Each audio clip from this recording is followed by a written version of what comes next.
IPL એ બધાને નવી દિશા આપી. એટલે હું માનું છું કે ફૂટબોલ આપણે હજી બી ગુજરાતમાં એનો વ્યાપ ઘણો કરવાની જરૂર છે.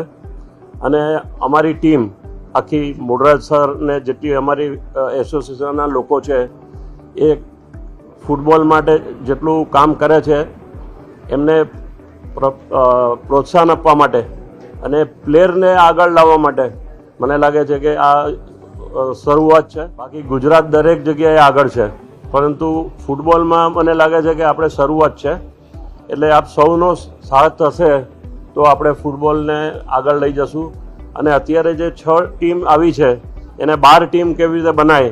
12 ટીમ ત્યારે બનશે કે જ્યારે પાસે પ્લેયર હશે, અને જ્યાં સુધી ફ્રેન્ચાઇઝી આવશે ત્યારે જ આપણે ફૂટબોલનું પ્રમોશન પ્રોપરલી કરી શકશું. મીડિયાના ટીમ લોકોને અને ઓનરોને બધાને હું રિક્વેસ્ટ કરીશ કે ખાલી એક શરૂઆત કરવાની પૂરતું નથી, પરંતુ ફૂટબોલને પ્રમોટ કેવી રીતે કરવાનું પોતાના લેવલથી એ બધાએ હવે રેગ્યુલર કરવું જોશે અને એક રિવ્યૂ કરવું પડશે કે ફૂટબોલને આપણે કઈ રીતે આગળ લઈ જઈએ.